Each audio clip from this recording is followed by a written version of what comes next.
Do you know what the top mistakes people make when buying a house in Olathe, Kansas? Well, you'll have to watch to find out. Let's talk about that. What's up, guys? My name is caleboster, and I'm a realtor with Keller Williams Diamond Partners and an Olathe native. I'm here to bring everything you need to know about Olathe, Kansas. Make sure if you enjoyed this video, smash that like button, subscribe, and click that bell to be notified when I release more videos like this one. Let's get started. First on my list is not visiting in the right season. If you're not from the Midwest and looking to move to Olathe, something you may not know is how weird the weather can be, specifically in the winter. People make the mistake of only visiting in the summer. We can get pretty nice weather in the summer. I like to call it bipolar weather, because you never know when it might change. I know it can affect people's allergies quite a bit. Don't be surprised if we get 30-degree weather on the same day we get 60-degree weather. You never know what can happen. That's why I think it's really important to visit in the winter to make sure this is the right place for you. Not getting pre-approved before looking at a house. There are several reasons why this is. One is you may not have time to put an offer in before the house is gone. The sellers won't take your offer seriously if you don't have proof of funds. Two is you won't know what you can afford. Knowing what you can afford before you start house shopping is a big deal. You don't want to waste your time or the agent's time if you were looking at the wrong houses. Make sure you talk to a lender to get pre-approved. Next is making an offer sight unseen. Here's the problem. You place an offer at home and it gets accepted. And you see the home. A lot of times the home doesn't look the same or feel the same that you thought it might. The bedrooms might be smaller or the ceilings might be lower. Typically, photographers will use wide-angle lenses to make spaces look bigger than they actually are. You don't want to get into the house and see the bathroom or the bedrooms is much smaller than you thought it would be. Also, you can't really tell the overflow of the home. For example, when you walk in the home, are you looking into the living room or the kitchen? In Olathe, there are an abundance number of split-level homes, and they aren't all the same. A lot of them have different layouts, and you may realize that you dislike the layout once you see it in person. You definitely don't want to have the buyer's remorse. And what about the neighborhood? You might be able to look at Google Maps or Street View, but a lot of times they haven't been updated. There's nothing like seeing it in person and seeing where it's located in the city and neighborhood. You certainly can't hear any possible traffic noise from it. Please consider these possibilities before you decide to make an offer sight unseen. Then we have rental restrictions. If you plan to buy a home which will rent it out or one day rent it out, you want to make sure the HOA is okay with it. There are many HOAs that won't allow short-term rentals and some that won't allow long-term rentals either. The last thing you want to do is buy a home investment property and realize you can't rent it out. Feel free to call me and I can help with that. Next on my list is skipping inspections.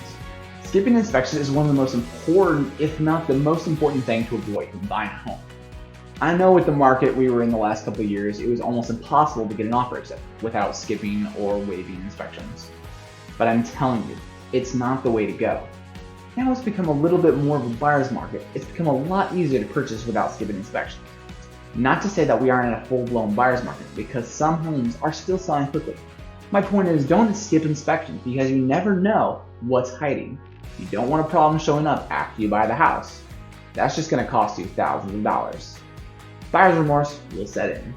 How about not hiring a realtor when you're buying a house? I know what you're thinking. Of course this real estate agent is telling us to hire a realtor. He wants to get paid. But that's not why I'm saying this. Let me ask you something. Would you want a licensed doctor to perform surgery on a family member, or would you rather try it yourself and risk the consequences? No brainer, right? Would you rather hire a professional lawyer to represent you, or try and do it yourself and risk the consequences? The point is, rely on the professionals to serve you and that have been trained and licensed to do what they do. There are many risks to doing something that you haven't been trained to do. For example, let's say you put an offer on a house that is way overpriced. If you end up paying way too much for the house, or the lender won't give you the loan because the house isn't worth as much, then you wasted all that time. Also, the agent on the other side does not have your best interest at heart. They represent the seller, not you. They're going to do what's best for the client, and if you don't know what you are doing, they're going to take advantage of that. If you choose to hire an agent, they will provide your best interest at heart. They're there to represent you, they want to do a good job with you, so you will refer them to friends and family. You don't know the process, or what documents are required in purchasing a home. Not knowing the process or what documents are required can be kind of stressful and can cause you to miss out on certain things. That's what realtors are there for. They're there to help you navigate the process and make it much easier for you. Hiring a realtor makes it a lot easier to look at homes. A part of the realtor's job is to show you homes. They have the ability to gain access to the property without the presence of the owner or the listing agent.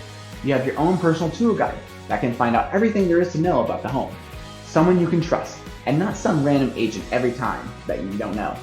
The last thing you want to make sure is the people that say they're the owners of the property are the actual owners of the property.